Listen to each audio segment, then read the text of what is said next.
get this squared away first. Good afternoon, everybody. Welcome back. My name is Anthony. If this is your first time watching, thank you. And if you're a regular and you're coming back, definitely thank you. Let me take the time now to say, please subscribe and share. Okay, so I've been going through all the recipes in the series The Sopranos. Great show, absolutely love it. I rewatched it during quarantine and I was like, there's a lot of food in this show. Well, I also got my hands on the Soprano Family Cookbook.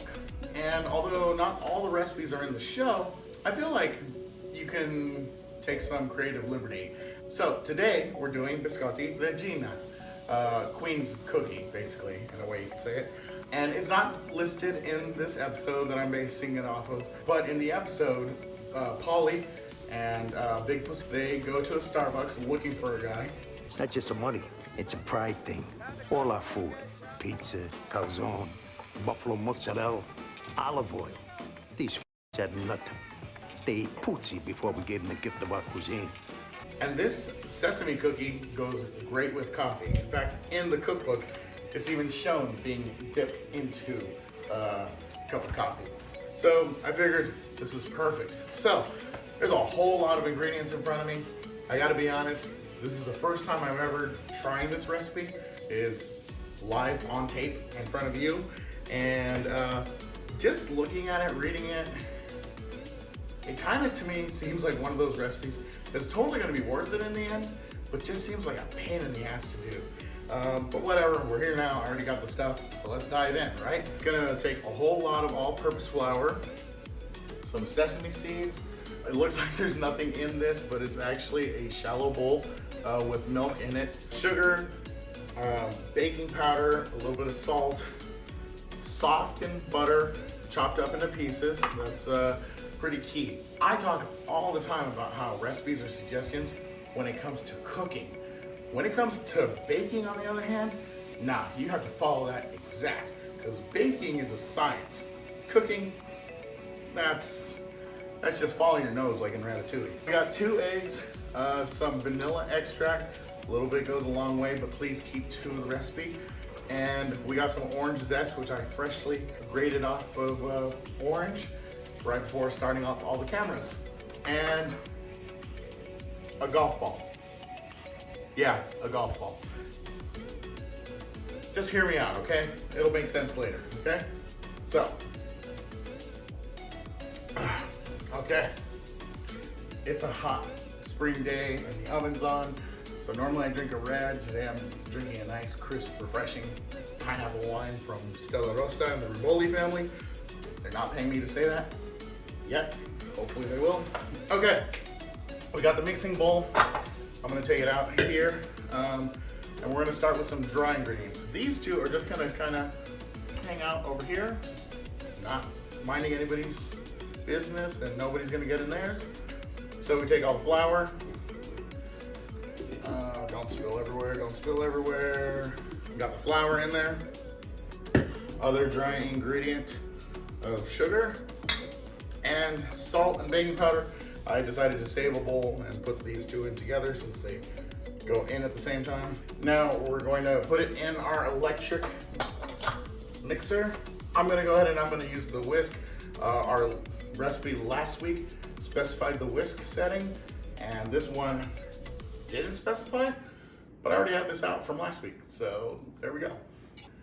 It's a whole lot of dry ingredients, so we're not gonna be cranking it up all the way right off the bat. We're just gonna start it on a low speed. I'm gonna talk extra to combat the sound of the motor. So now this is going on a low speed. Got my spatula. Now we're gonna take the butter. Notice how I chopped it up. I'm just gonna kinda deploy one at a time. Did I mention the butter has to be softened? I think I did, but if in case I didn't, butter should be softened. This butter has been left out for a couple hours now, and contrary to popular belief, butter can sit out for a little while. It's not gonna hurt you. What do you think we did in ye olden times before refrigeration? One day I am going to try making my own at-home butter. Apparently, one of my celebrity crushes, Jess Hooker from the Bob and Tom Show, she makes her own butter from scratch, and she's inspired me to try it myself. But today's not that day. Oh, that was quite a few more than I wanted, but they're in there now. Okay, so dry ingredients plus butter are doing their thing. In a medium mixing bowl, we're gonna take the eggs and plop them in here. So there's plop 1, plop 2, vanilla extract, and orange zest. All in here at the same time. And we need a whisk for this, which you would have thought I would have had on hand already. All right, whisking the eggs, the vanilla, and the orange zest, which is creating a really great smell. And the butter has been mixed in with the dry ingredients of the flour, the sugar, the baking powder, and the salt. With that whisked, we then pour the liquid in with the dry. Do this. I spilled a little egg mixture, not too much. Now to get all of it blended in together. The stuff that's on the sides here. It's very crumbly. At this point, I'm going in with my hands. It kind of feels drier than it should be, but it's sticking together, and honestly, that's kind of what's really important to me at this point. For the sesame seed and the milk, and why do I have a golf ball, huh? Well, here's our big ball of dough, right? Supposedly, this is gonna make 50.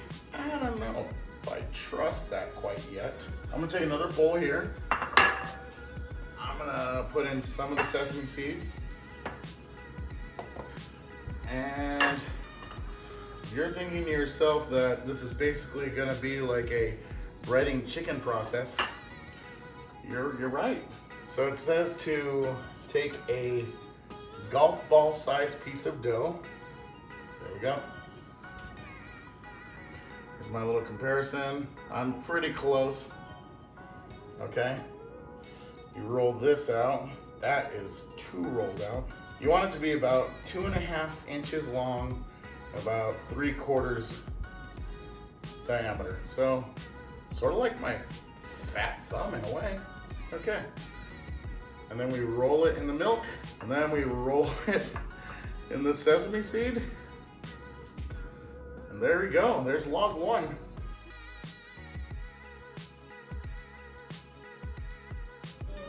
Never change, keep your breathless charm.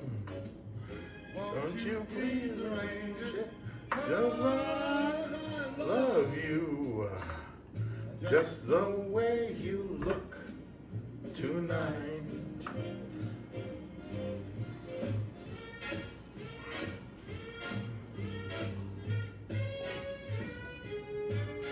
You gotta stay hydrated while you do this. I ended up doing it in steps. I did all the balls first, and then I put them into rectangular form, put them on the plate, and then did the milk and sesame seed and put them all on the baking tray. Have a whole lot of sesame seed left over, so I think, you know, depending on how you do it, you don't need as much as the book said you did. I ended up with, I think, 60 of them, so my little dough balls ended up bigger than this golf ball, and then I split them in half, and that seemed to work out well for me. So they went from being about like as thick as my thumb to about my pinky. Many of you don't know me in person, so you have no idea how that ends up being, but you know, you'll figure it out after you do a couple. Once they're all assembled on the baking sheet, pop them in the oven for 25 to 30 minutes or until well browned, and then let cool on the baking sheets. So we pop these in and check in on them. All right, so one of them should be done and ready to go. They puffed up a little bit. So now we let them rest there on the tray for about another 10 minutes. Then we pull them off and put them on a cooling rack, and then keep them in an airtight container. But of course, after we try them. Definitely gonna let them cool down. I'm not trying to burn my mouth on one of these things. All right, moment of truth. I got some plated here. They're all done. I should be having these with coffee, but I feel like you can totally get away with putting a lot more orange zest in. The sesame seed, I don't know, it gives it a nice texture, but at the same time, there's some of the seeds got a little burned. This seems like the perfect texture cookie. Sorry, Mom, I'm talking with my mouth full. You gotta do that Food Network style, right? At least I'm not as bad as Guy Fieri. That guy's like, whoa man, Flavor Town, mouthful of stuff. Anyways, these would be great being dipped into some coffee. They'll go great with an espresso, mocha, coffee of your liking. So there we go. I'm gonna put this in the win column. A lot of work in the assembly time. But like I said at the beginning, I was like, I bet this is gonna be one of those recipes that's kind of like a pain in the ass, but totally worth it. I'd say it's worth it. Just that accomplishment of, hey, look at this. I did this from scratch, you know? So you get some people coming over and they have some coffee and you're like, oh, would you like some of these? Oh, what are they? Biscotti Regina. So, oh, where'd you get them? I didn't buy them, I made them. So, bragging rights right there. Anyways, thank you for watching. Please subscribe, please share. Tune in next week. We're making another cookie to go with coffee. And please hit me up on my social media. It should be showing up here at the bottom. Okay, so that's all I got. Have a great week. Enjoy life and have fun in the kitchen. Experiment, play around, try something new. We'll catch you next week.